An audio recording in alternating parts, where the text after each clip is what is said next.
fact, science now recognizes that a powerful arsenal of chemicals manipulates our decisions without us ever realizing what's happening. Lust is driven by the hormone testosterone. Men produce it in their testes, women in their ovaries. It travels through the blood to the brain and stimulates the sex drive. It's what drives someone on their first tentative steps toward having sex, seeking their very first date. But lust can be influenced by other emotions. Social psychologist Art Aaron studies how sexual attraction can be heightened by feelings of fear and anxiety. When it comes to initial intense attraction, you experience intense physiological arousal. Your heart beats fast, as would happen if you were running or if something tense or exciting had happened.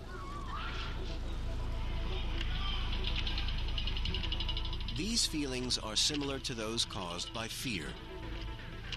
His research suggests that fear and anxiety can initiate feelings of sexual attraction and even make people appear more attractive.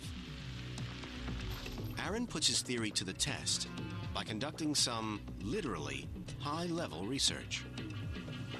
A high and wobbly suspension bridge provides the perfect location for the experiment.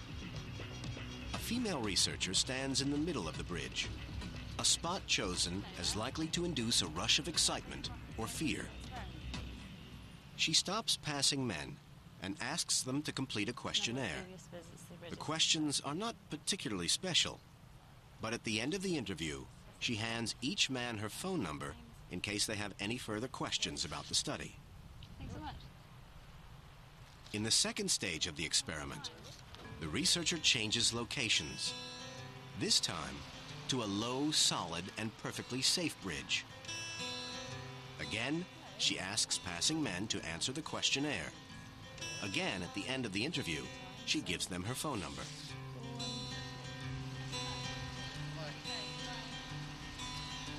The next day, back in the office, she waits by the phone. She keeps a log of which men call her and on which bridge they had met. The demonstration appears to support the excitement hypothesis. 4 times more men from the scarier wobbly suspension bridge call than from the safe and solid bridge. Fear makes the woman more sexually attractive to the men. So, forget a romantic meal. Perhaps the best place for the first date is someplace really scary.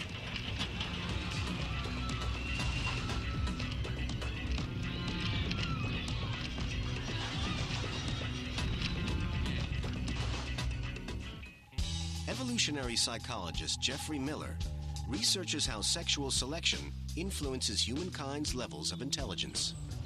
The funny thing about sexual selection is it's a very powerful evolutionary process, but it's not blind, dumb natural selection.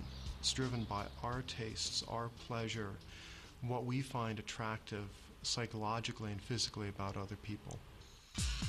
Hundreds of thousands of years ago, humans started selecting partners who were more intelligent.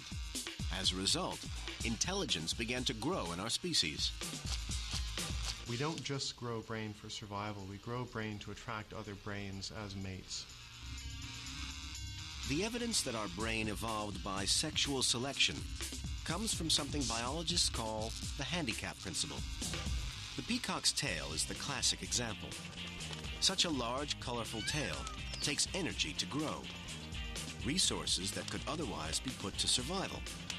It's a handicap, and so only birds with the best genes can carry the biggest, most glamorous tails. Like a peacock's tail, a bigger brain carries a handicap because it uses a disproportionate amount of the body's energy. It consumes about 20% of the oxygen we breathe, about 25% of our calories, and about 40% of our glucose. It's a kind of costly, conspicuous, wasteful organ. And in that sense, I think of it as kind of being like a luxury good. And often we're using it for things that aren't that directly related to survival. We're talking. We're trying to achieve status. We're trying to impress people.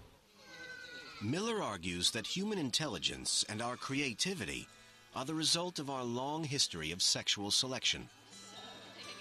Our creative imagination that has produced the rich variety of language, music, art, and science we see today was forged hundreds of thousands of years ago by our ancestors choosing more intelligent, witty, and entertaining partners.